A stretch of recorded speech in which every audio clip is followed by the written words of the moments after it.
Hey everybody, hope you're all doing well. My name is Steven and this is the Storytime channel. Just a quick reminder that I do giveaways every single week, so if you're interested in entering, I'll tell you exactly how to later on in this video. That being said, we have some malicious compliance stories today, and our first story of the day is by SGCanadian. Gets fired, ends up with promotion instead. This story comes from when I used to work for a global big box store that may or may not start with a W. As an aside, they also aren't known for how well they treat staff either. At the time this happened, I worked in the storeroom unloading trucks and bringing stock to the floor to be stocked by the overnight crew. Our shift at the time was 3:30 p.m. to 12 a.m.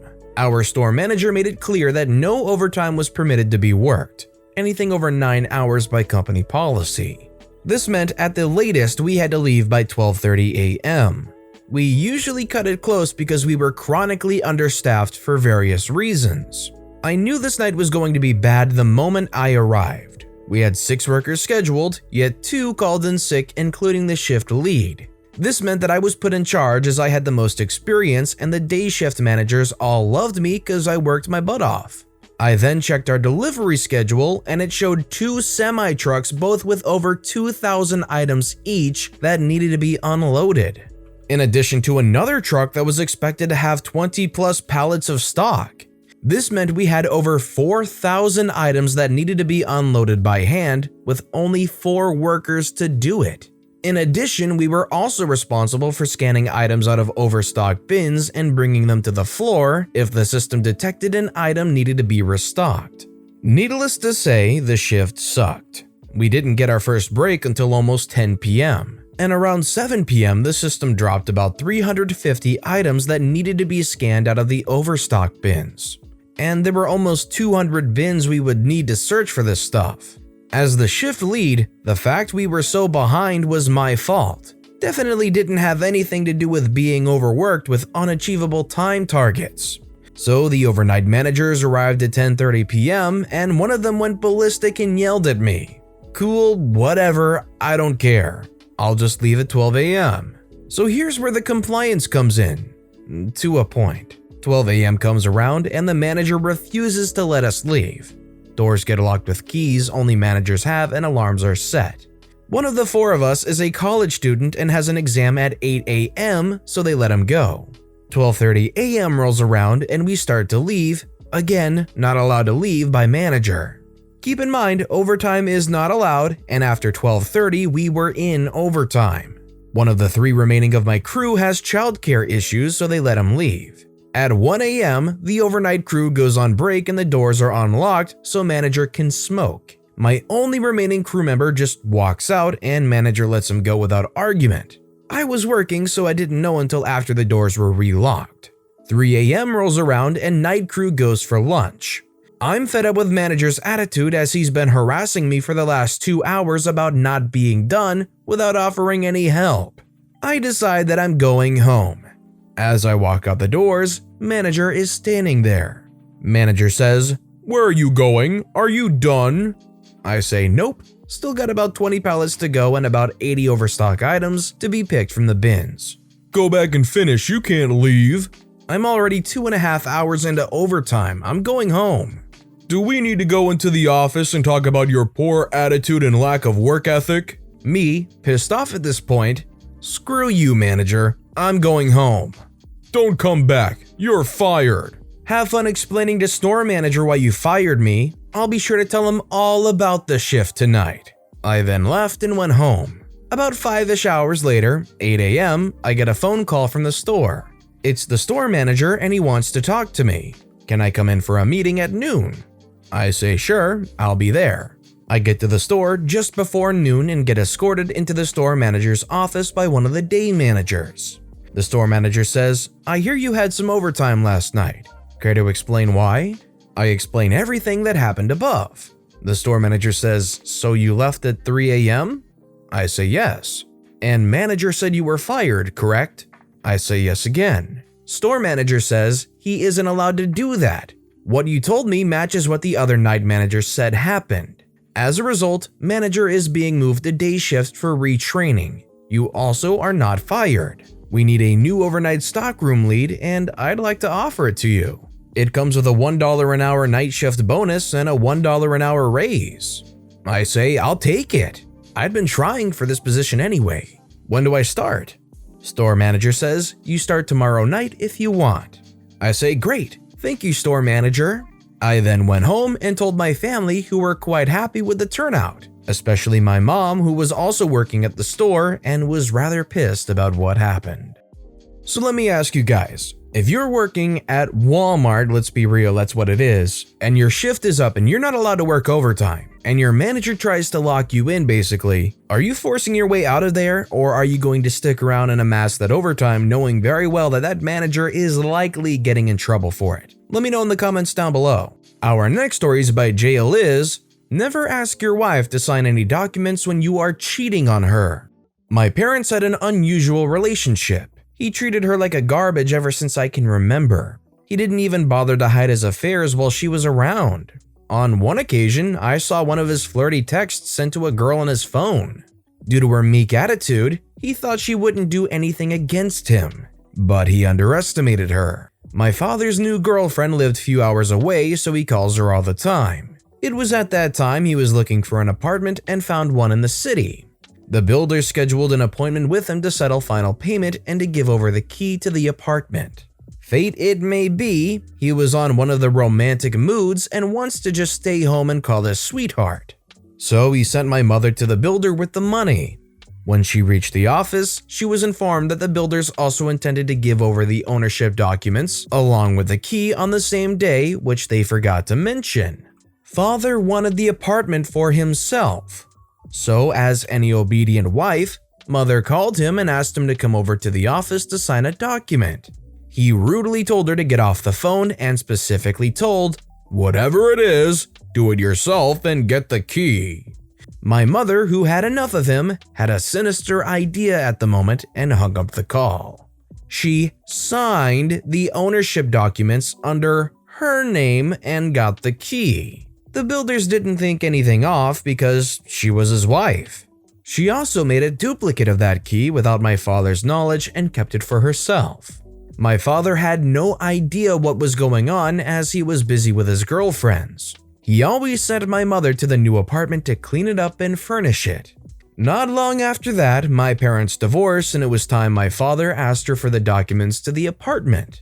She just replied, "Why should I give documents of my apartment to you?"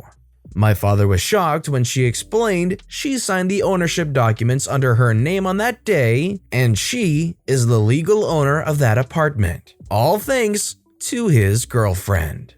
If you're going to be blatantly cheating on your spouse, you think they would be a little bit more careful when acquiring property, because they should have had it in the back of their mind where if this relationship blows up, which it likely will because, again, they're blatantly cheating, they want to be sure that they have sole ownership of whatever property they're acquiring, right? This guy was a dodo. Our next story is by AdequateHusband, Well-Hung Compliance. The hero in this story is a gentleman I work with called Roger. Roger retired from his career job a few years ago and works part-time on my team to keep himself busy. We work as part of a small team providing a vital but niche service and are part of a larger department. We used to work in a large open-plan office with the whole department, but when recent events happened, we were moved to a small office room a short distance away to continue our shift work with less exposure to other employees. Unfortunately, our new room is quite small and lacks a coat rack, so we put our coats on the back of our chairs. One day we came into work to a reminder email from management that we couldn't put our coats on our chairs and had to put them on the coat rack in the open plan office. They cited a health and safety issue where a chair once fell over in another department due to having a heavy jacket on it. I grumbled since I had to take my wallet, etc. out of my jacket pockets as I didn't know who'd be in the other room where my jacket had to go and it wouldn't be secured. None of us were happy that our coats, scarves, etc. would be in a completely separate room. I was complaining about it to Roger, and since he's just here for the fun of it, he decided to do something about it. He read the safety details in the employee manual and the document stated jackets must be hung up and not placed on chairs. So for a week, Roger hung his jacket wherever he liked, on the door, on the edge of his desk, off the window ledge, even off the printer, but crucially, never off his chair. After a few days, we had an email advising that the safety document was amended to "Jackets must be hung on coat racks or coat hooks." I thanked Roger for helping, but figured that was that. I was wrong. Roger came into work with a screwdriver and a brand new coat hook. He screwed it into the back of the door and hung up his jacket. The next week, we came into a removed coat hook and an additional rule in the safety document advising only procurement-approved fixtures and fittings can be used in offices. Well, it was nice while it lasted, I thought, but not our Roger. During the pandemic, we had much less paperwork and much more time to fill, so he devised the final twist. Roger sweet-talked our cleaner for access to the cleaning supplies cupboard. Under her watchful eye, he unscrewed one of the many hooks used for hanging cleaning bibs on. He then screwed it into the back of our office store with a procurement-approved sticker on it clearly visible. Our manager eventually saw it, sighed, and just said, "Fine." We hung our coats happily on Roger's hook, and I congratulated him for being not once, not twice, but 3 times compliant. I also bought him a treat from the vending machine to say thanks. Oh, old man Roger always up to his no-good compliance tricks. I'm sure Roger made for very fun memories in a place that might not have been so known for its fun memories. Good on Roger for not letting up. Our next story is by MissAcedia. This was a couple of years ago and I was just reminded of it. I work front desk at a busy spa and had worked there for 5 years at this point. The last few months or so, we were getting these random robocalls where we would pick up the phone and get an insanely loud beep in our ear and nothing else. This beep was so loud it made our ears ring. We couldn't block the number since the number always changed, but we at least had caller display, and these specific robocalls always had a long button number that started with an R. We would get about 10 a day for a few days in a row, then nothing for a month or so. When the phone would ring, we would wait for a second for caller display to come up, and if we saw the robo number, we would pick up then immediately hang up. One of the owners saw us do this. I 100% realize how it looks, but we explained to her what was going on and why we were doing it, phrasing it as freeing up the phone lines for actual clients. She replied that she understood, but that we should never just hang up the phone without checking in case it was ever a client, regardless of the caller display. I was decently annoyed by this. This is the 3rd spa I've worked in, and I thought she trusted us more than to risk just hanging up on a client, but whatever. She signs my paychecks. Fast forward just a couple of hours. I was by myself on the desk and on another call when the other line started ringing. The owner was also at the desk and looked at me to see if I wanted her to answer it. I looked at the caller display, saw it was the robocaller, and told her, "Yes, please." Could I have told her it was the robocaller? Absolutely. However, I had specifically been told we always answer the phone just in case, so telling her it was the robocaller should not have mattered. Just doing my job and earning that signature on my paycheck. The owner picks up the phone and says, "Thank you for call," before yanking the phone away from her ear and cringing as we all heard the loudest, most obnoxious beep coming from the receiver. She slams the phone down and looks at it like it slapped her and called her mommy. She turns and looks at me, says, "Geez, that was loud," while I just slowly nodded in response. She walked away shaking her head and rubbing her ear. A little later in the evening, I was doing the closing paperwork and she was standing at the desk waiting for a client. The phone rang, checked the caller display, robocaller. She looked at me, I looked at her, I picked it up and immediately hung up. She just nodded slowly and went back to her phone. Occasionally, to this day, she and the other owner forget to check the caller ID and get a rude reminder of why we check the caller ID. I'm really curious why this robocaller continues to call months and months and months over and over and over. Can you not block whatever numbers? Can you not call or file something with somebody? Maybe it'll help. I mean, I know it's probably not a cure-all fix, but the same loud beep robocall? Is it not some weird fax thing? I don't know. The whole thing's really odd. So quickly now, I want to explain just how to enter the giveaway. All you need to do is leave a comment on this video relevant to something you saw or heard or liked in any story in that video. That's it, you're entered. But it applies to every single video we upload this week. So to get the best odds at winning the $30 Amazon gift card giveaway, you'll want to leave a comment relating to any of those videos all week long. On Sunday, after the last video has gone out, I'll pick one comment at random and let you know on the following Monday who has won, and then it starts all over again. So make sure you leave a relevant comment on this video and additionally every video I upload this week for the absolute best chance to win. And while you're at it, why don't you go ahead and give the videos a like too, because it helps more than you could imagine. And our final story of the day is by Rajion. An HOA doesn't allow grass signs for any reason. Understood. A family friend lives in a neighborhood with an HOA. They are not horrible, but they are prickly at times. One year, he hosted a large birthday party and put some temporary signs up. These were for things like what side of the street to park on, where his house was, when the party ends, and to come to the backyard instead of in the house. He had approval for the party and a paperwork trail of conversations going back a month. Imagine his surprise when a few days later he gets a $200 fine for those road signs. He contacts the HOA to complain, but he gets stonewalled. As he pays the fine, the guy at the desk says the worst thing. "Next time, read the rules." That ticked him off as he made an effort to follow the rules. The day after, he reads the rules and there was a sentence about all grass signs. Clearly, it's intended to keep those political signs away, but nowhere does it say, no political signs. He takes some time and gets his plan together. He buys some political signs for the local city council members and judges he supports that are up for election.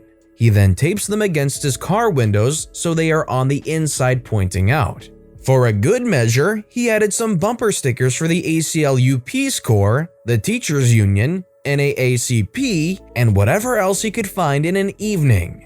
Every so often, he keeps his car at the end of his driveway so all driving into the complex can see.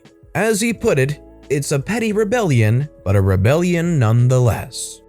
I think the next step here is to literally fasten a sign to the back hood of the car or whatnot, so that it just looks like there's a sign stuck to the trunk of the car. It's not a grass sign, it's just stuck to my car. It's a temporary thing, don't worry about it, doesn't break HOA rules. As you might be able to tell, I hate the idea of HOAs.